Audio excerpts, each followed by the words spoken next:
Students, आज का video हमारा income determination, multiplier plus excess demand and deficient demand chapter पर बेस्ड है। तो आइए देखते हैं ये जो कि इम्पॉर्टेंट चैप्टर है हमारा, जिसमें से हम जो है इनकम डिटर्मिनेशन में हमने दो अप्रोचेस को लिया है बेटा, AD and AS and savings and investments. Okay, so first of all हम लोग इसमें डायग्राम के थ्रू, जो कि बहुत इंपॉर्टेंट है बच्चों, डायग्राम के थ्रू इसका रिप्रेजेंटेशन देखेंगे और उसी से हमारा इक्विलिब्रियम डिटर्मिनेशन पता चलेगा कि किस तरह से हमारा इनकम आउटपुट और एम्प्लॉयमेंट इकोनॉमी में स्टैब्लिश होता है। ठीक है, तो यहाँ पर है हमारा, ये है 45 डिग्री लाइन जिसको हमने एएस के रूप में देखा था पिछले वीडियो में। 45 degree line you can see, ये हमारा इनकम को भी रिप्रेजेंट करता है as AS equals to Y. Okay, ये है हमारा एडी जो कि हमारा सी प्लस आई था। हम लोगों ने पिछले वीडियो में बहुत अच्छे से इसको कवर किया था। जहां पर ये दोनों इंटरसेक्ट करते हैं बच्चों, वो हमारा क्या आता है, this is the equilibrium point. Okay, इसको हमने इक्विलिब्रियम पॉइंट पे डाला। यही पॉइंट हमारा क्या कहलाता है, इफेक्टिव डिमांड। ओके, ये हमारा पॉइंट जहां एडी और एएस इंटरसेक्ट करते हैं वो हमारा इक्विलिब्रियम पॉइंट आएगा। ठीक है, बट ओके फाइन, ये तो हमारा फर्स्ट अप्रोच है कि जहां पर एडी और एएस हमारा आएगा वहां पर हमारा जो है इक्विलिब्रियम है। But why this point only, यही पॉइंट हमारा क्यों है और इससे आगे या इससे पीछे का पॉइंट हम लोग क्यों नहीं ले सकते हैं। ठीक है ना, ये देखिए आप, यहाँ पर हम लोग M, ये हमारा M1। ठीक है, तो चलिए हम लोग एक बार देखते हैं कि इससे आगे अगर इक्विलिब्रियम पॉइंट के राइट साइड में या इक्विलिब्रियम पॉइंट के लेफ्ट साइड में हम लोग इसको क्यों नहीं स्टैब्लिश कर सकते हैं इस पॉइंट को। देखिए यहाँ पर M is a income determination point. ठीक है, यहाँ पर हम लोग आउटपुट एम्प्लॉयमेंट को भी डिटरमाइन कर सकते हैं। ठीक है, आउटपुट एम्प्लॉयमेंट, ये सारा चीज हमारा इसी एक्स एक्सिस पर डिटरमाइन होता है। ओके फाइन, जिसको हम लोग शॉर्ट में वाई, क्यू एंड ई भी कहते हैं। ठीक, अगर हम लोग इक्विलिब्रियम के राइट साइड की बात करते हैं तो वो हमारा यहाँ पर आप देख सकते हैं हाइट बेटा, है ना। हाइट अगर हम लोग इसको मेजरमेंट करके करते हैं, नेम ए, बी और एम, तो यहाँ पर एएस कितना है बच्चों, AS is A to M1, right? And AD is B to M1. Okay, fine. तो ये अगर इस हाइट की बात करते तो AS is greater, right? This one is greater. So firstly we'll see right side of the equilibrium, AS is greater than AD. AS is greater than AD. It means what? अगर इस तरह से आता है तो उसका मतलब क्या हुआ, इसका मतलब ये हुआ कि हमारा aggregate supply, what the producers has planned to produce in the economy is greater than what the consumers has planned to spend और to purchase the commodity. Okay fine, तो ये जो प्लानिंग है प्रोड्यूसर्स की वो ज़्यादा हो गई है। ठीक है, और जो उसके रेस्पेक्ट में डिमांड उतनी जनरेट नहीं हो रही है। तो आप देख सकते हो यहाँ पर बेटा AD is lesser than AS। Okay fine, so this point will be the excess of inventories. Okay, inventory stock यहाँ पर क्या हो गया बेटा, it is more, right, inventory stock is more. So what is inventory stock? Inventory stock is the assimilation of three things, है ना, तीन चीज़ों का ये assimilation है। Stock is more over here. वो क्या क्या चीज़ है, that is the raw materials which is lying with the producer, finished goods and semi finished goods. Okay, तो यहाँ पर सप्लाई ज़्यादा है, देन व्हाट विल हैपन, अब क्या होगा, प्रोड्यूसर्स के पास तो सप्लाई ज़्यादा है, देन इन्वेंट्री स्टॉक्स ज़्यादा हो गई, उसको वो लोग क्या करेंगे, कवर करने की कोशिश करेंगे, क्लियर करने की कोशिश करेंगे, right. So they will start to reduce it by cutting down the employment. Okay, output जब कट डाउन करेंगे तो इट मीन्स वो लोग एम्प्लॉयमेंट कट करेंगे, एम्प्लॉयमेंट कट करेंगे तो इनकम कट होगी, और वो तब तक चलता रहेगा बेटा जब तक कि वो एडी और एएस पॉइंट जहाँ पर इंटरसेक्ट करता है वहाँ तक नहीं आ जाते, ठीक है। तो इस तरह से क्या हुआ, ये जो एक्स्ट्रा इन्वेंट्री स्टॉक है वो वाइप आउट होगी, क्योंकि ये लोग अब स्टार्ट करेंगे cutting down of employment output and then income will also be reduced, और ये चलता रहेगा प्रोसेस जब तक कि ये इक्विलिब्रियम लेवल को रीच अप नहीं करते हैं, ठीक है ना। अब सेकेंड एडजस्टमेंट फैक्टर है हमारा, that is AS is lesser than AD।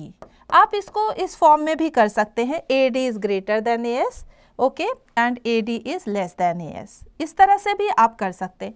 यहाँ पर हम लोग इस लाइन से इसको कनेक्ट करते हैं, ठीक है ना। यहाँ आप देख सकते हैं कि यहाँ हमारा इक्विलिब्रियम लेवल कहाँ पर आ रहा है, OM2 level of output income and employment पर आ रहा है, ठीक है। We will name it as C and D, ठीक है। तो यहाँ आपको इस हाइट में अगर हम लोग देखते हैं, जज करते हैं, तो यहाँ M2 to C is AD, okay, M2 to C AD है, और D to M2 is AS, आप इस हाइट से आप देख सकते हैं, ठीक है ना। तो अब यहाँ पर अगर D to C is excess, sorry lesser, right, inventory stock है जो कि वो आपकी डिमांड जितनी है उससे कम दिखाई दे रही है ना, कम दिखाई दे रही है ना। CD इज अब यहाँ पर आप देखोगे CD के लेवल के बराबर का हमारे पास क्या हो गया, लेसर इन्वेंट्री स्टॉक, ठीक है। सो इन्वेंट्री स्टॉक इज लेस।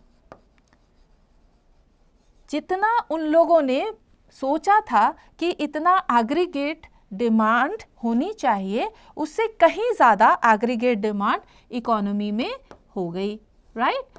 तो अब यहाँ पर inventory stock is lesser up to the level of CD, right.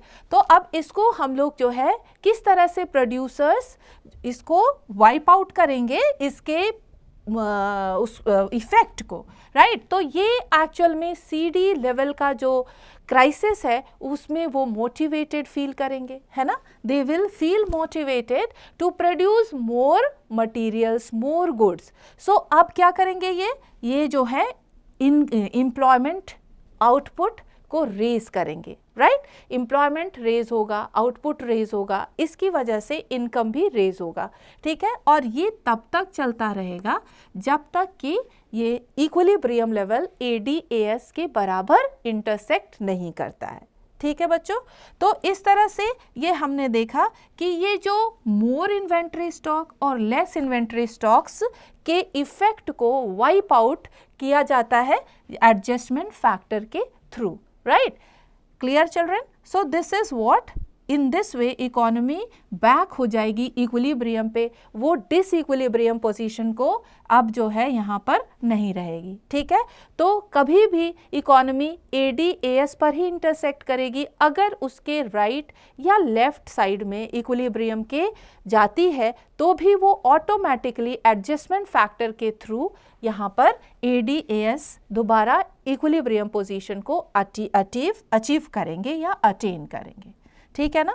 Okay fine. सो इस तरह से आप एक बार रिकॉल कर सकते हैं, इधर हमारा जो है एग्रीगेट सप्लाई जो प्लान्ड था वो ज़्यादा था एग्रीगेट डिमांड से, यानी एक्सपेंडिचर ऑफ इकोनॉमी से, यहाँ पर स्टॉक ज़्यादा हो गया, ठीक है।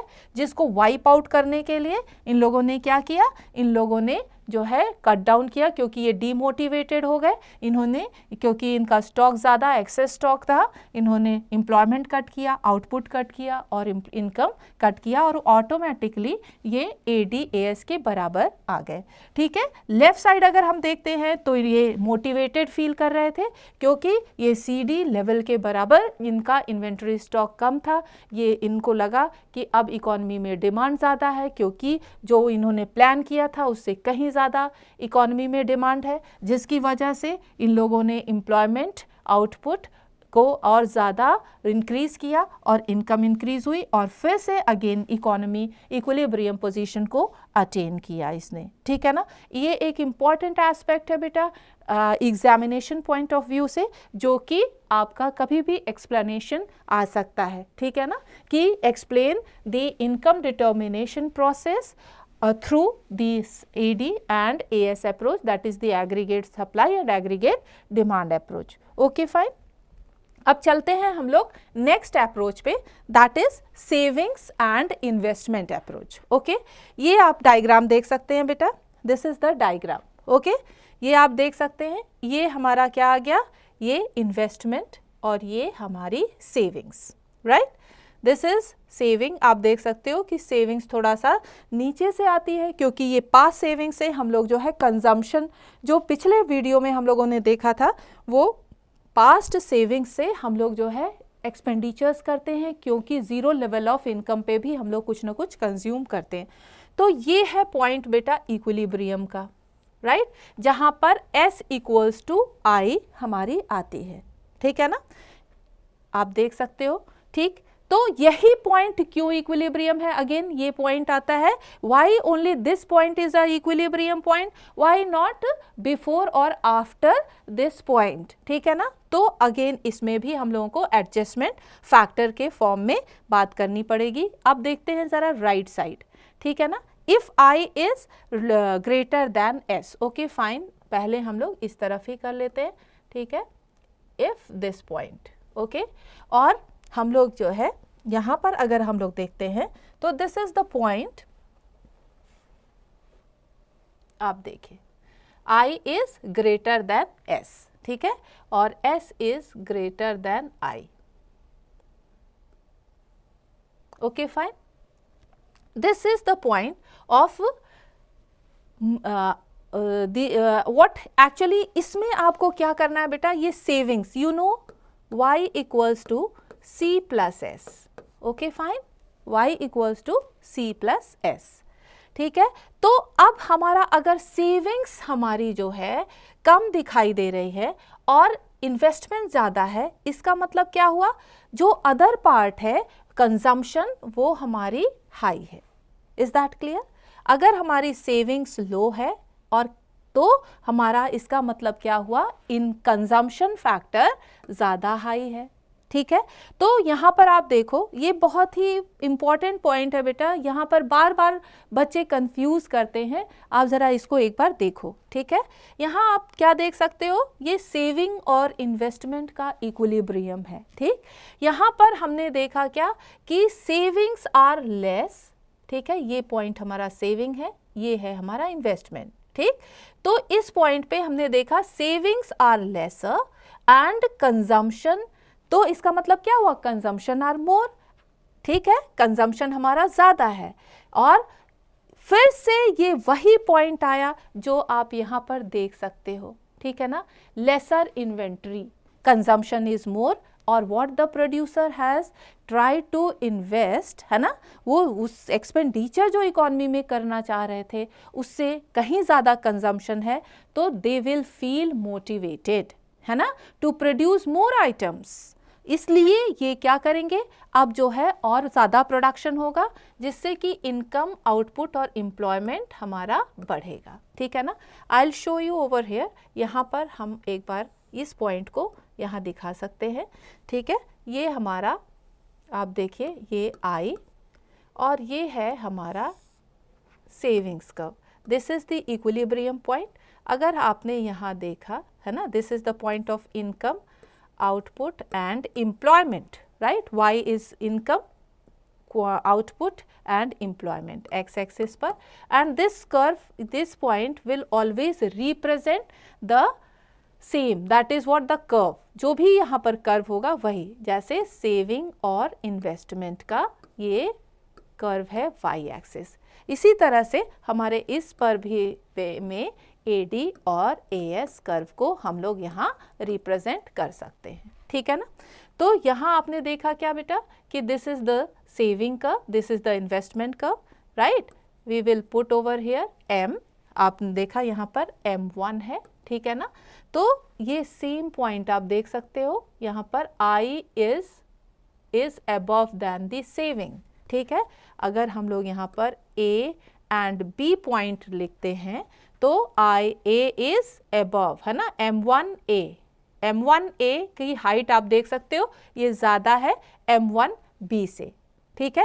इसका मतलब क्या हुआ, इन्वेस्टमेंट हमारा यहाँ पर आप देख सकते हो ज़्यादा है सेविंग से, इसका मतलब कंजम्पशन, सेविंग्स कम है ना, तो इसका मतलब consumption is more than what the producer has planned to produce in the economy. तो ये पॉइंट हमारा क्या हो गया, लेस इन्वेंट्री का पॉइंट हो गया, ठीक है ना बेटा, लेस इन्वेंट्री पॉइंट, ठीक है ना। यहाँ पर इन्वेंट्री हमारी लेस हो गई, ठीक। और ये है हमारा इक्विलिब्रियम पॉइंट, हम लोग जो है यहाँ पर M से डिनोट कर सकते, E is a point of equilibrium, right, this is the point of equilibrium. चलिए अब हम लोग, तो लेसर इन्वेंट्री में क्या होगा बेटा कि producer will produce more, right, they will employ people more, और इसी तरह से इकोनॉमी में इनकम भी जनरेट होगी, और वो तब तक होगी बेटा जब तक कि हमारे पास क्या हो जाएगा कि ये जो है S और I दोनों इक्वल नहीं हो जाते, ठीक। अब हम लोग चलते हैं नेक्स्ट, है ना। नेक्स्ट में हमारा क्या आ जाएगा, ये देखिए ये point, this is the point, this point is stating what, that is savings are greater than investment, ठीक है ना। अब इसका मतलब क्या हुआ, सेविंग्स ज्यादा है तो कंजम्पशन कम है, ओके।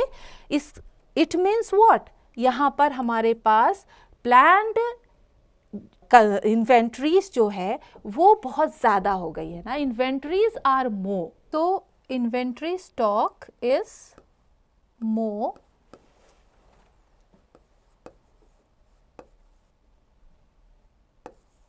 हियर स्टॉक इज मोर, आप देख सकते हैं यहाँ पर I is lesser, right, and S is greater. S is greater मतलब क्या हुआ, यहाँ पर चलो हम इसका नेमिंग कर सकते हैं, यहाँ पे हमने डाला G H and M2, okay. So this is our height, savings की हाइट क्या हो गई बेटा, ये है तुम्हारी G, okay fine, and here it is H and M2, so G and M2 is the height of saving, ठीक है, ये height है, और H और M2 is the height of investment. It means what, यहाँ पर हमारे पास क्या है, if savings are more it means what, consumption is less, हम लोगों ने बात की थी ना, Y have the sum of consumption plus savings, Y stands for income, right. तो अगर हमारी सेविंग्स ज़्यादा है तो कंजम्पशन कम है, क्लियर।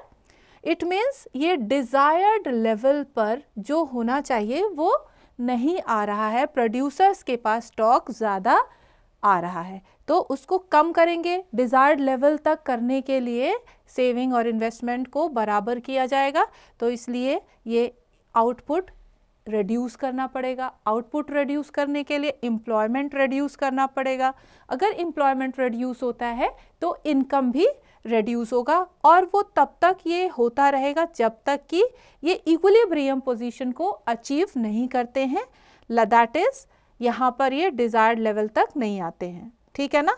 तो इस तरह से आपने दोनों डायग्राम्स में बेटा अगर हम लोग इसमें कंपेयर करते हैं, दोनों डायग्राम्स को रिलेट कर सकते, तो ये है आपका इक्विलिब्रियम, ई पॉइंट यहाँ पर और यहाँ पर, ठीक है, सेविंग इन्वेस्टमेंट में राइट साइड यहाँ पर इन्वेंट्री स्टॉक ज़्यादा है और लेफ्ट साइड इन्वेंट्री स्टॉक कम है। ठीक, यहाँ पर भी राइट साइड इन्वेंट्री स्टॉक ज़्यादा है और लेफ्ट साइड कम है।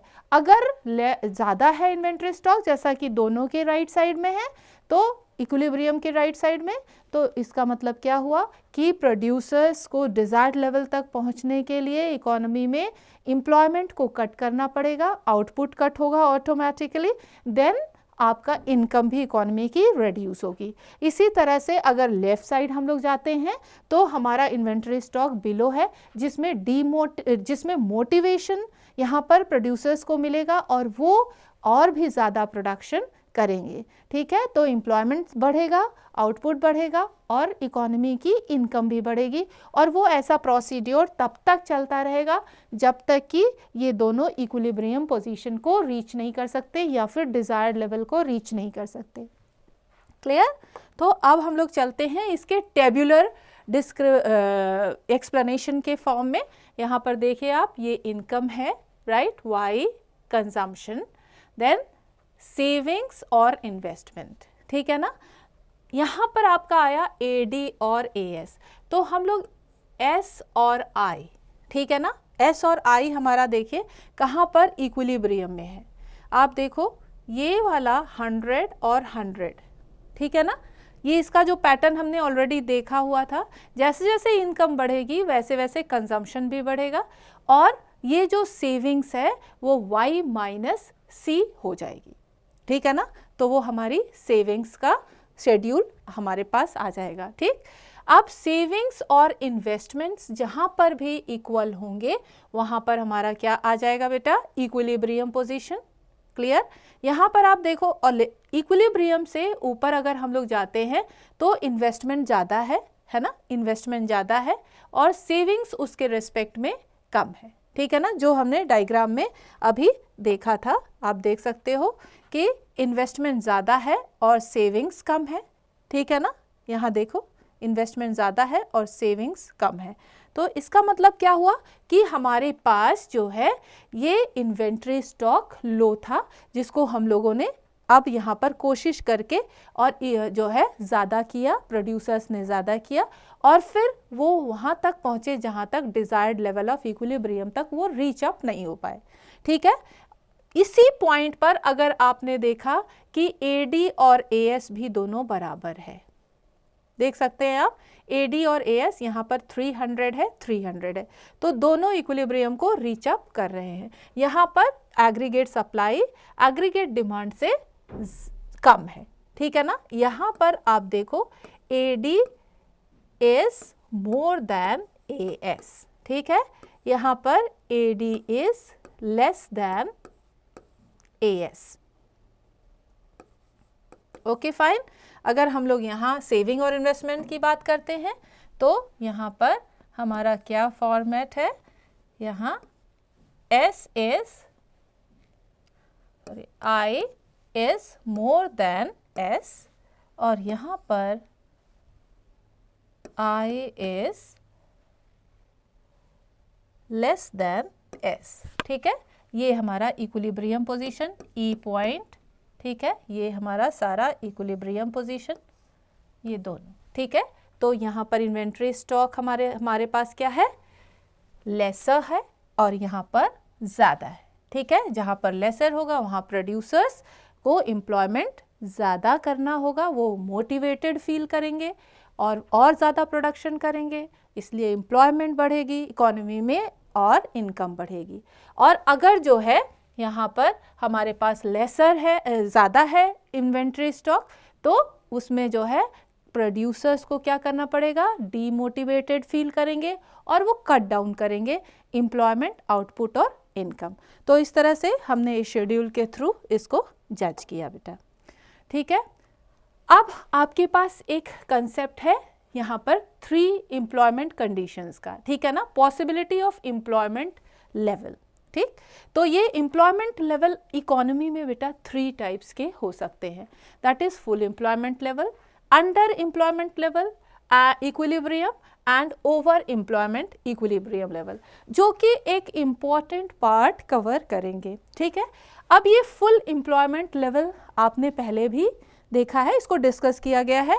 It is that situation when able and willing person, है ना, ये दो चीजें हमारे पास कंडीशन में आती थी, एबल प्लस ये willing person, if they are having the job. Okay, those who wants to do the job, they are getting the job. जिसके पास एबिलिटी है और विलिंगनेस है, वो हमारा क्या आ गया बेटा, फुल एम्प्लॉयमेंट कंडीशन आ गया। क्लियर है? तो ये लेबर मार्केट की इक्विलिब्रियम की बात यहाँ पर करते हैं। लेकिन एक चीज़ यहाँ पर और बता दे बेटा कि यहाँ पर full employment level of equilibrium economy में हमेशा नहीं रहता है। क्यों? क्योंकि कई बार क्या होता है, यहाँ पर आपको स्ट्रक्चरल अनएम्प्लॉयमेंट या फ्रिक्शनल अनएम्प्लॉयमेंट देखने को मिलता है। ठीक है ना? मतलब क्या कि अगर जो है मान लो कि कोई जॉब को स्विच करना चाहता है, तो उस ड्यूरेशन में एक एम्प्लॉयमेंट से दूसरे एम्प्लॉयमेंट की तरफ वो मूव ऑन करते हुए जो गैप मिलता है वो अनएम्प्लॉयमेंट की सिचुएशन कहला सकती है। इसी तरह से अगर हम लोग स्ट्रक्चरल अनएम्प्लॉयमेंट की बात करते हैं तो स्ट्रक्चर की चेंज की वजह से, क्योंकि जो है इकोनॉमी की कंडीशंस अलग होती हैं, उसमें नई टेक्नोलॉजी आ गई, उस नई टेक्नोलॉजी को सीखने के लिए जब भी वो गैप आता है इकोनॉमी में, तो वो उतना गैप, ऐसा नहीं है कि इकोनॉमी में एम्प्लॉयमेंट कंडीशंस कम हैं, बट वहाँ पर जो है ये लोग अपने आप को इसलिए नहीं एम्प्लॉयड कर पा रहे हैं क्योंकि इनके पास वो स्किल नहीं है, और उस ड्यूरेशन में वो स्किल को लर्न करते हैं, तो वो जो गैप हुआ वो स्ट्रक्चरल अनएम्प्लॉयमेंट कहलाएगा। ठीक है? तो ये आपका क्या आ गया, फुल एम्प्लॉयमेंट लेवल इकोनॉमी में जो है आता है, लेकिन वो हमेशा स्टेगनेंट नहीं रहता है, वो कभी कभी रेयर कंडीशंस में आता है। ठीक है? तो इसलिए केन्स ने अंडर एम्प्लॉयमेंट और ओवर एम्प्लॉयमेंट सिचुएशन को भी प्रोफेसर केन्स ने यहाँ पर हैंडल किया है या बताया है। अब बेटा अगर ये ओवर और अंडर एम्प्लॉयमेंट कंडीशंस की बात आई तो एक इम्पॉर्टेंट टर्म आपके डायग्राम आपके चैप्टर में आता है, डेफिशिएंट डिमांड और या फिर deflationary gap, right, excess demand और इन्फ्लेशनरी गैप। ठीक है? तो ये जरा कंडीशंस हम लोग देखते हैं, क्योंकि आप लोगों ने इन जो है full employment level of equilibrium कर लिया है, जो अभी हम लोगों ने इक्विलिब्रियम स्टैब्लिशमेंट किया था, जिसके थ्रू इनकम, आउटपुट और एम्प्लॉयमेंट यहाँ इकोनॉमी में स्टैब्लिश होती थी।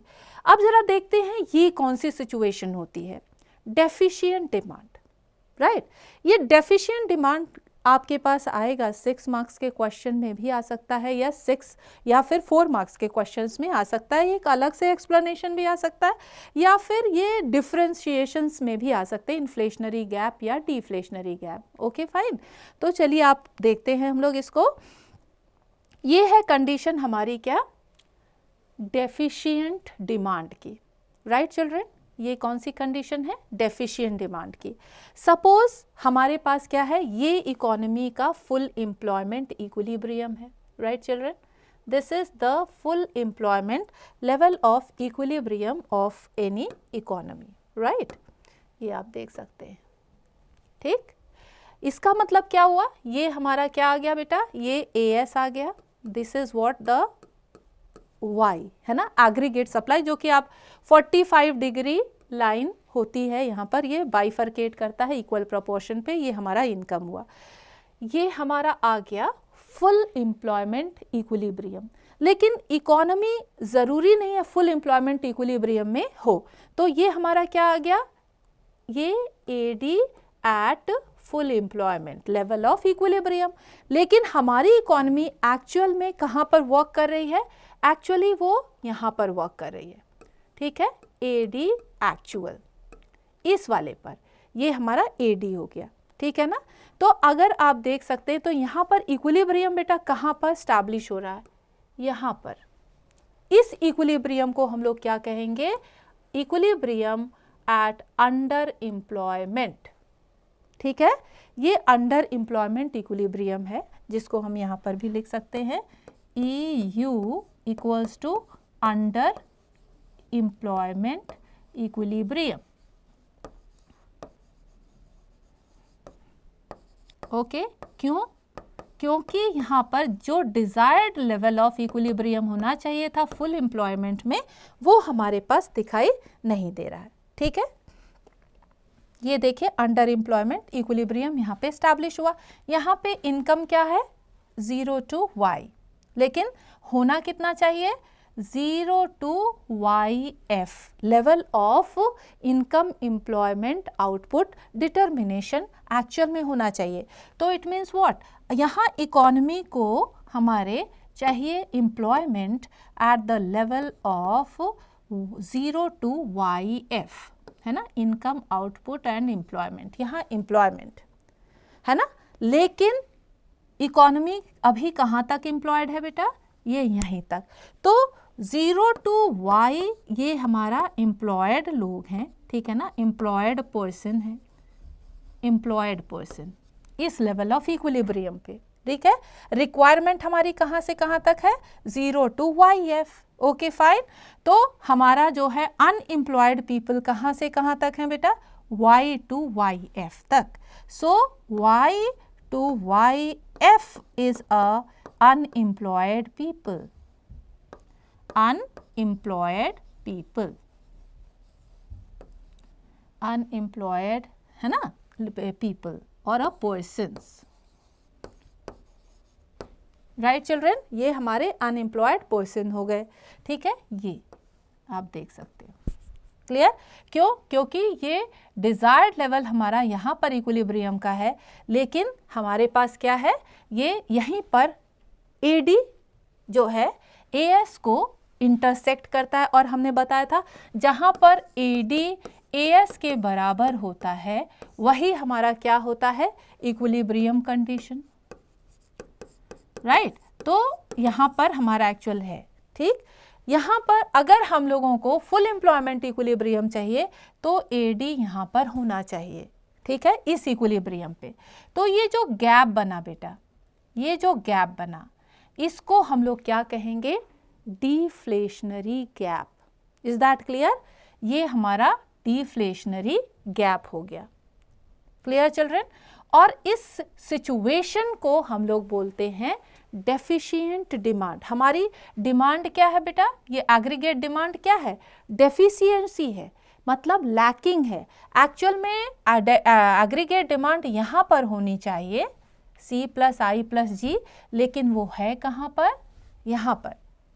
ठीक है, तो जिसकी वजह से ये जो गैप क्रिएट हुआ, इतने का गैप क्रिएट हुआ, वो हमारा गैप कहलाएगा डिफ्लेशनरी गैप।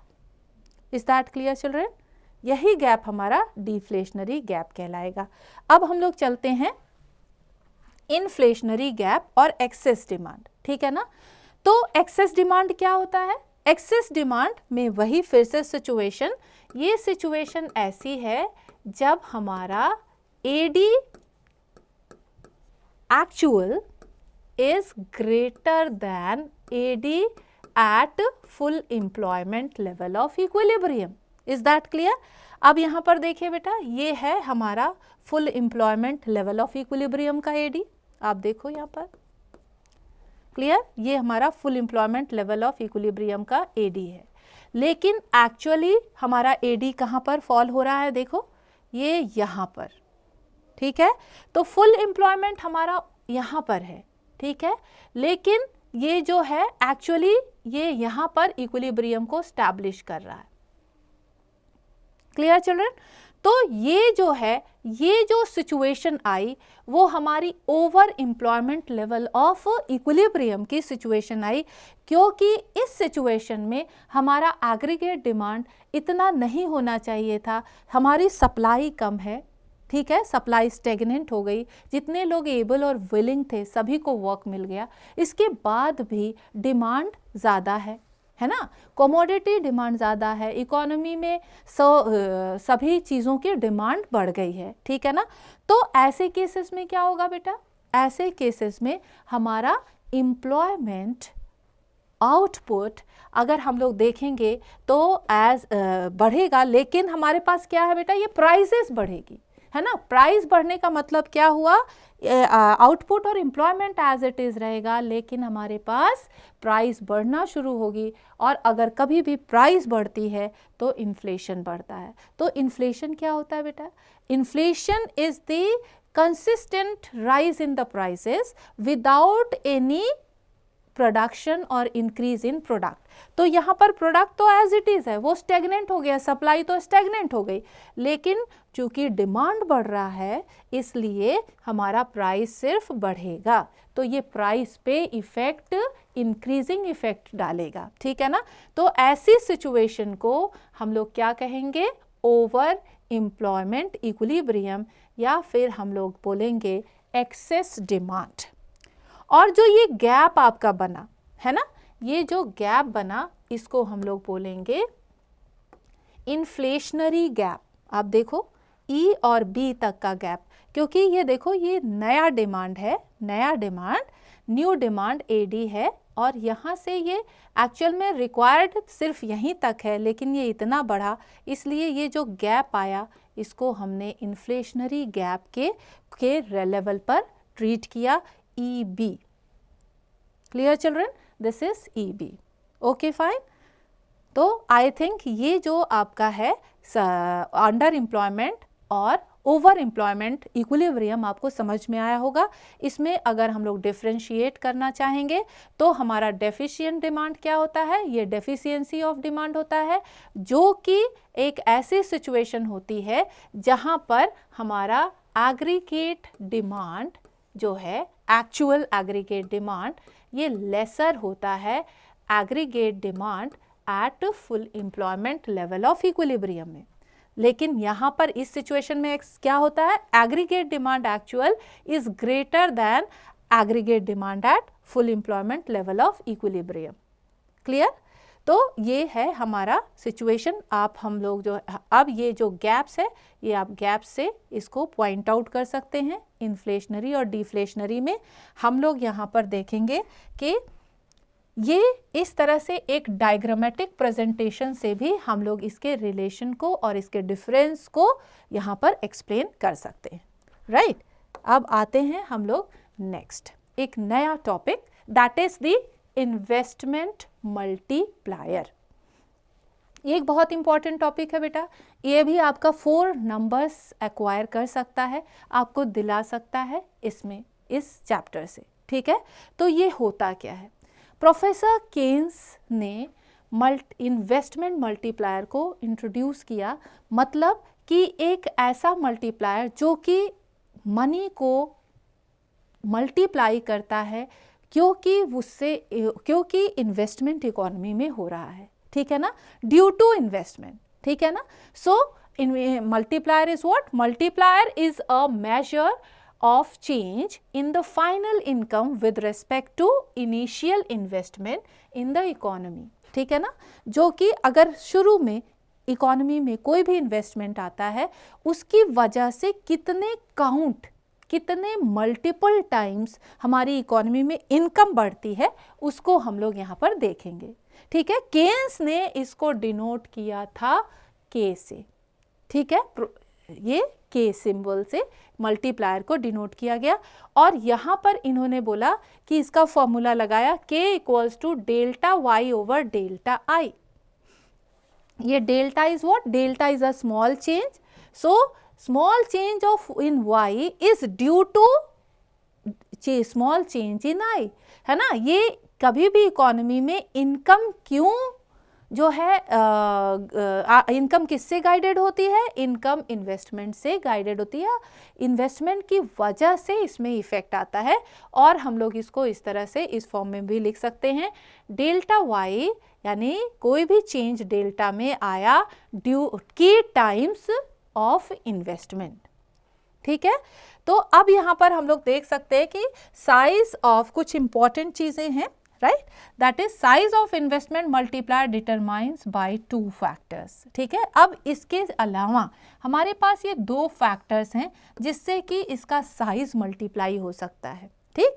ये हमारा क्या है, 1/1 माइनस MPC यानी marginal propensity to consume, and 1/MPS, ठीक है।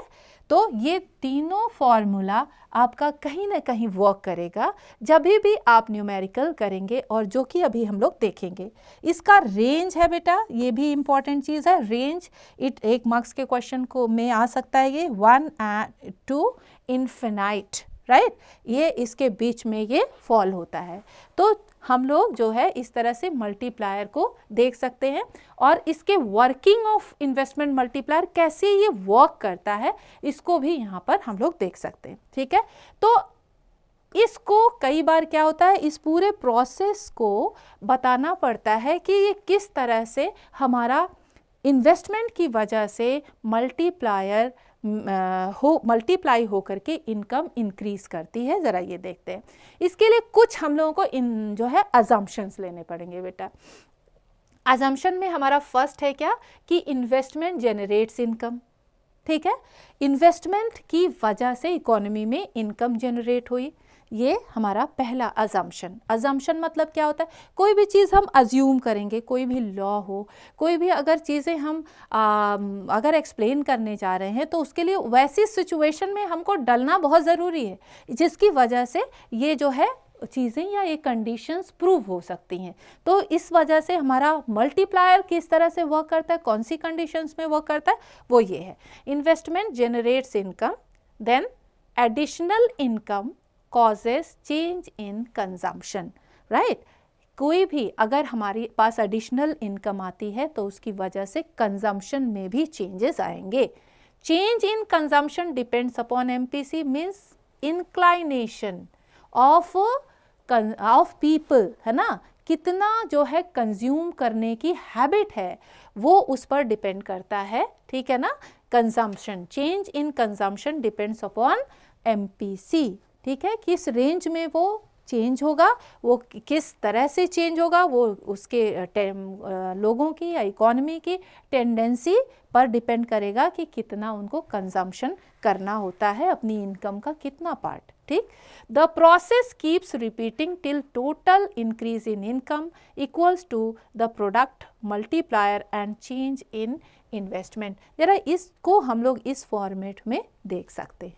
ठीक है ना, ये है हमने आपके लिए एक शेड्यूल दिया हुआ है जिसमें आप देखोगे कि यहाँ पर जो है इन्वेस्टमेंट, हमारा इनिशियल इन्वेस्टमेंट कितना है बेटा, 100, है ना, ये राउंड्स में है।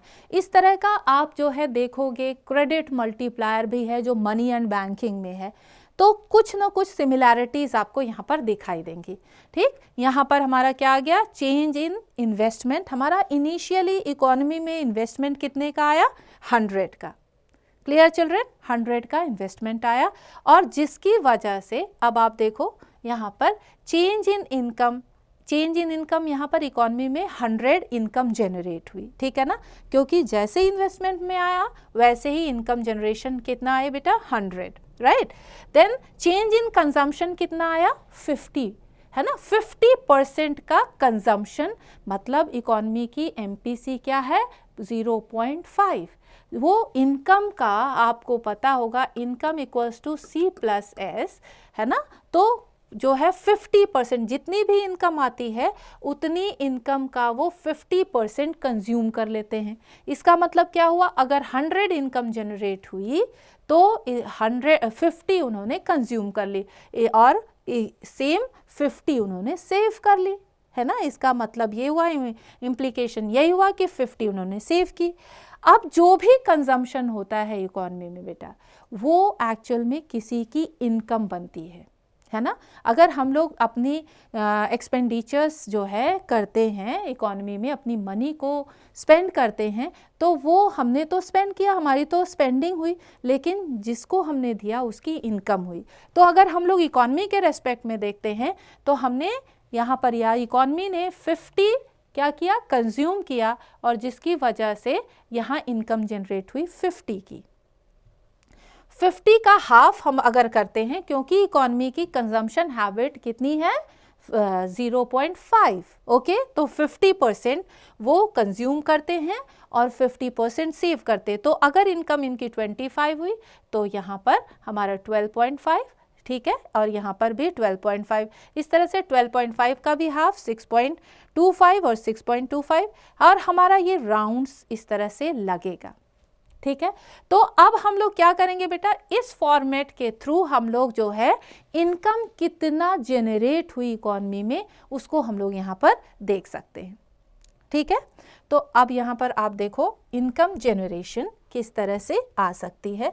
यहाँ डेल्टा y इक्वल्स टू और k equals to delta y over delta i, ये हमारा एक फॉर्मूला।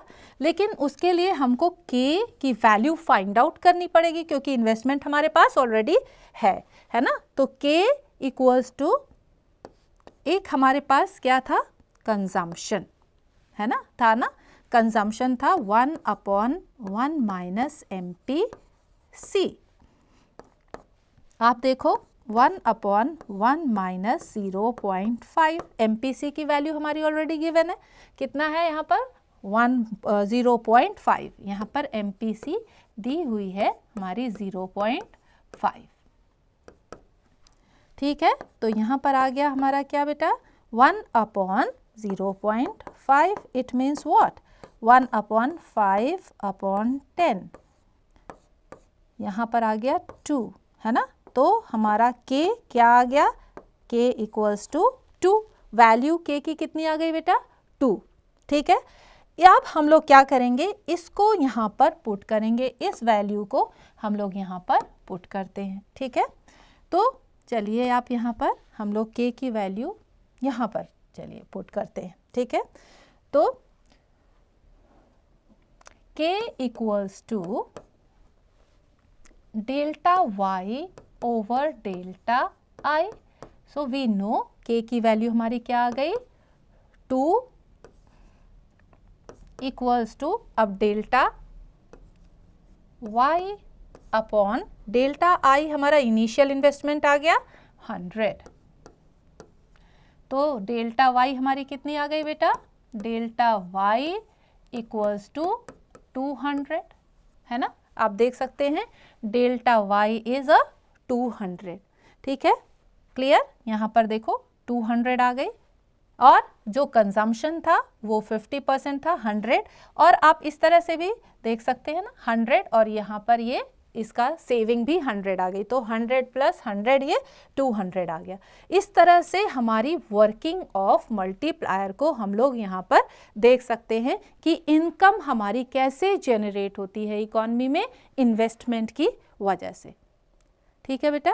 तो अगर हम लोग यहाँ पर ये फॉर्मूला है, ठीक है, k equals to delta y over delta i, और delta y equals to k times delta i, ठीक है। अगर हम लोगों को वैल्यू k की फाइंड आउट करनी है, हमारे पास MPS या MPC दिया हुआ है, तो वो हम लोग इससे फाइंड आउट कर सकते हैं, ठीक है। MPC हमारा डायरेक्ट रिलेशनशिप रखता है, ठीक है, और ये जो है MPS marginal propensity to save, ये हमारा इन्वर्स रिलेशनशिप रखता है, ठीक है ना। So it carries inverse relationship and MPC carries direct relationship, right. तो इस तरह से हमने वर्किंग ऑफ मल्टीप्लायर देखा, ठीक। अब हम लोग डायग्रामेटिक रिप्रेजेंटेशन के थ्रू भी इसको देख सकते हैं, ठीक। यहाँ पर डायग्रामेटिक रिप्रेजेंटेशन में हमारा क्या है गया, ये आपको बहुत फैमिलियर होगा, ये डायग्राम आपका, ये y यानी AS, ठीक है, इनकम का डायग्राम, AD यहाँ पर आ गया, क्लियर, AD। सो यहाँ पर जहाँ पर भी वो इंटरसेक्ट करेगा वो हमारा इक्विलिब्रियम पोजीशन आएगा, ठीक। अब हमारा मान लो AD हमारा चेंज हुआ, तो AD क्यों चेंज होगा, क्योंकि AD आपको पता है C+I होता है, AD इक्वल्स टू C+I। अगर इन्वेस्टमेंट इकॉनमी में चेंज हुआ तो यहाँ पर डेल्टा I यहाँ पर चेंज आपको दिख रहा है, तो जिसकी वजह से AD ऊपर आ गया, है ना। ये आप देखोगे ये पैरेलल शिफ्ट हो गया। अब इक्विलिब्रियम, न्यू इक्विलिब्रियम कहाँ पर डिसाइड हो गया, यहाँ पर। इस लेवल पे बेटा इकॉनमी में इनकम कहाँ पर थी, 0 to y। लेकिन जैसे ही इन्वेस्टमेंट बढ़ा तो इनकम क्या हो गई, स्प्रेड होकर के 0 to y डैश आ गई। क्लियर? तो इसका ये जो है y to y dash income change हो गई है ना। यहाँ पर देखिए इनकम चेंज हो गई y to y डैश, आप देखो है ना। और यहाँ पर जो ये चेंजेस आया एडी में, वो क्यों चेंज आया, क्योंकि डेल्टा आई यानी इन्वेस्टमेंट इंक्रीज हुआ। तो आप देखो डेल्टा आई और ये डेल्टा वाई, सो इनकम का इंक्रीज कितना हुआ, k times delta I. Is that clear? So this is what the diagrammatic representation of working of multiplier. ठीक है, इस तरह से आप बैक भी जा सकते हैं। ठीक है, अगर मान लो इकोनॉमी में हमारे पास जो है इन्वेस्टमेंट कम हो गया तो फिर यहाँ पर आ जाएगा। ठीक है ना बेटा, आप देखो एडी शिफ्ट होकर के नीचे आ जाएगा, क्योंकि चेंज में या तो इंक्रीज हो सकता है या डिक्रीज, और इनकम आप देखो यहाँ से घट करके यहाँ पर भी आ सकती है ना। तो यहाँ पर आप देखो ये k टाइम्स जितना भी इन्वेस्टमेंट डिक्रीज हुआ है उतना ही हमारे पास जो है अब बैक में आ जाएगा। तो यहाँ आप देखोगे y2। ठीक है, तो ये बैकवर्ड और फॉरवर्ड मल्टीप्लायर वर्क कर सकता है। ठीक है, तो आप जो है इसके थ्रू आप समझ गए होंगे कि इकोनॉमी में हमारे इन्वेस्टमेंट की वजह से इनकम किस तरह से अप या डाउन होती है, या इंक्रीज या डिक्रीज होती है। ठीक है, तो ये कुछ जो फॉर्मूला अभी हमने देखा था वो हमारा किस में काम आएगा बेटा, ये हम लोग जब वैल्यूज़ कैलकुलेट करेंगे तभी भी इसका हमारे पास वर्क आ सकता है। ठीक है, अब आते हैं कुछ न्यूमेरिकल क्वेश्चंस। ठीक है, तो question number 1, that is what the calculate multiplier when MPC is 0.25। Okay, तो आपको यहाँ पर क्या निकाल करना है बेटा, यहाँ पर आपको वैल्यू ऑफ मल्टीप्लायर करना है। ठीक है, तो वैल्यू ऑफ मल्टीप्लायर यानी हमको k फाइंड आउट करना है। ठीक, तो k की वैल्यू अगर MPC के थ्रू हम लोग निकालते हैं तो ये कैसे होता है, k अपॉन 1/1 माइनस MPC, जो कि हमने देखा था कि ये डायरेक्ट रिलेशन इसके साथ मल्टीप्लायर के साथ होता है। ठीक है, तो यहाँ पर हम लोग वैल्यूज पुट कर देते हैं 1/1 माइनस 0.25, दैट इज ये हमारा आ गया 0.75 है ना। अब इसमें अगर हम लोग करते हैं k की वैल्यू तो आ गया 1/75/100, राइट। तो ये वैल्यू आ गई 1/33, राइट चिल्ड्रन। तो ये हमारा आंसर आ गया वैल्यू ऑफ k का। क्लियर? अब इसके बाद आते हैं हम लोग next question, that is the different question है ये, है ना। From the following data determine the equilibrium level of income, calculate the saving and consumption expenditure at equilibrium level of national income. ठीक है, जब आपका planned investment is given as 100 crores, ठीक, and C is given as 50 plus 0.5y। Okay fine. इसमें ज़रा देखें हम लोगों के पास क्या है बेटा, पहले हमारा क्या है, इक्विलिब्रियम लेवल ऑफ इनकम, इसको हम लोगों को फाइंड आउट करना है। आपको पता है इक्विलिब्रियम हम लोग किस तरह से फाइंड आउट कर सकते हैं, AD इक्वल्स टू AS, ठीक है ना। जहाँ पे इक्विलिब्रियम आता है या इधर S इक्वल्स टू I या AD इक्वल्स टू AS, ठीक है। तो हमारे पास क्या क्या चीज़ें हैं हम लोग ये देख लेते हैं। देखिए यहाँ पर AD हमारा किस तरह से फॉर्मेट, ये या तो हम लोग इस तरह से भी लिख सकते हैं, AD को C plus I equals to AS को हम लोग Y भी लिख सकते हैं ना, ठीक है ना, क्योंकि एग्रीगेट सप्लाई Y के बराबर होता है, इनकम के बराबर होता है, आपने देखा होगा प्रोपोर्शनेट। अब ये जो बेटा ये C है ना, C की वैल्यू यानी कंजम्पशन प्लस इन्वेस्टमेंट, इसमें हम लोग C के जगह पे हम लोग इसको भी लिख सकते हैं। क्लियर? आप देखो 50 प्लस 0.5y, क्योंकि आपको पता है C equals to C bar plus BY इसका फॉर्मेट होता है, है ना। इस तरह से इसका जो है इक्वेशन बनता है, लीनियर कंजम्पशन इक्वेशन। ठीक, तो हम लोग इसमें लिख सकते हैं। ठीक है, C की जगह पे हम लोग यहाँ इसकी वैल्यू लिख सकते हैं 50 प्लस 0.5 y। ओके, और हमारे पास इन्वेस्टमेंट भी है, इन्वेस्टमेंट एक्सपेंडिचर इज 100। अब देखो 100 इक्वल्स टू y। ठीक, अब y हम लोग एक साथ कर लेते हैं। ठीक है, तो यहाँ पर आ गया 0.5 y। ठीक है, यहाँ पर हम लोग 150 equals to y minus 0.5 y, है ना। तो ये 150 equals to y minus 0.5 y, यानी 1 मीन्स यहाँ पर आ गया 0.5y। अगर हम लोग इसको कर लें यहाँ पर y को कॉमन, ठीक है, यहाँ आया हमारा 150 upon 0.5 in equals to y। ठीक है, तो इसको हम लोग काट सकते हैं। ठीक है, काट लेते हैं तो हमारा y की वैल्यू आ गई 300। ये देखो यहाँ पर, ये इसको अगर हमने यहाँ पॉइंट शिफ्ट किया तो ये हमारा एक पॉइंट शिफ्ट हो गया, तो ये वैल्यू आ गई 300। y की वैल्यू हमारी बेटा आ गई कितनी, 300। सो इक्विलिब्रियम लेवल ऑफ इनकम तो हमारा कितना आ गया बेटा, 300, राइट। अब एक क्वेश्चन तो हमारा कवर हो गया, क्लियर। अब दूसरा आता है हमारा calculate the saving and consumption expenditure at the equilibrium level of national income. तो हम लोगों को ये थोड़ा सा पहले हम लोग इसको कंजम्पशन एक्सपेंडिचर को कवर करते हैं, क्लियर करते हैं, क्योंकि हमारे पास वैल्यू y की भी आ गई है। तो इसी में हम लोग इसी फॉर्मूला में हम लोग यहाँ पर कलर चेंज कर सकते हैं। ठीक है, इसी फॉर्मूला में हम लोग इसकी वैल्यूज़ को पुट कर लेते हैं।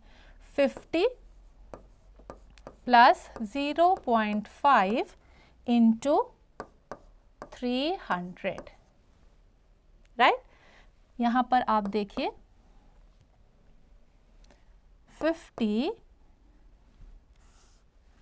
this is the 50 plus 150, okay, क्योंकि यहाँ पर आ गया पॉइंट में आ जाएगा, तो यहाँ आ जाएगा हमारा कितना 200। सो 50 प्लस 50 यहाँ पर आ जाएगा हमारा 200। वैल्यू ऑफ C हमारी कितनी आ गई बेटा, 200। ठीक, अब हमारे पास कैलकुलेट सेविंग्स। सेविंग्स हम लोग कितना कर सकते हैं, सेविंग हमारा किस तरह से आएगा, ये y equals to C plus S होता है, आप पता है आपको, ठीक है। तो S equals to y minus C, क्योंकि हमारे पास वैल्यू C की है, हमारे पास वैल्यू y की है।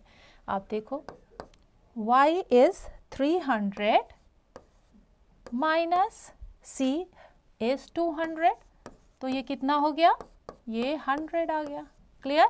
सो S हमारा 100 आ गया। तो इस तरह से हम लोग जो है इसके वैल्यूज़ को पुट करके या फॉर्मूलाज के थ्रू हम लोग इसके न्यूमेरिकल्स के आंसर्स को निकाल सकते हैं। बहुत इजी है बेटा। अगर इक्विलिब्रियम है तो इक्विलिब्रियम को सबसे पहले हम लोग ये फाइंड आउट करेंगे। AS की जगह पे मैक्सिमम क्वेश्चंस आपको इस तरह से दिखाई देंगे।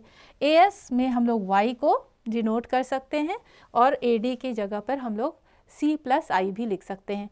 इसका एक और सेविंग्स निकालने का एक और फॉर्मूला आ सकता है हमारा, जिससे भी हमारी वैल्यूज़ निकल सकती है S की। जस्ट इसको हम लोग कन्वर्ट कर सकते हैं, ठीक है ना। अगर हम लोग इसको अलग तरीके से देखें तो भी हमारा फॉर्मूला एकदम जो है परफेक्टली मैच करेगा। यहाँ पे देखिए S इक्वल्स टू, जब इसका just opposite minus C bar plus 1 minus BY, ठीक है।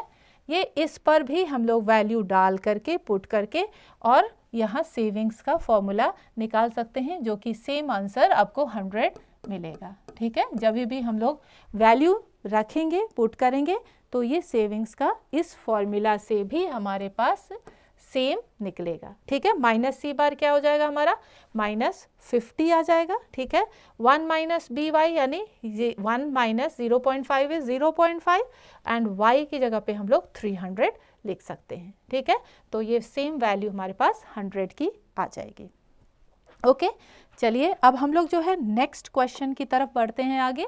If the ex ante investments are ₹450 crores, calculate the following. पहले हम लोग देखेंगे यहाँ पर equilibrium level of income in the economy. ठीक, यहाँ पे हमारे पास एस दिया हुआ है। ठीक है, और इक्विलिब्रियम स्टेट क्या कहलाता है कि जब हमारा एस इक्वल्स टू आई होता है। ठीक है, ये तो आपको पता है ना, A D equals to A S था। ठीक है, एक अप्रोच से जो कि हमने पिछले क्वेश्चन में किया था।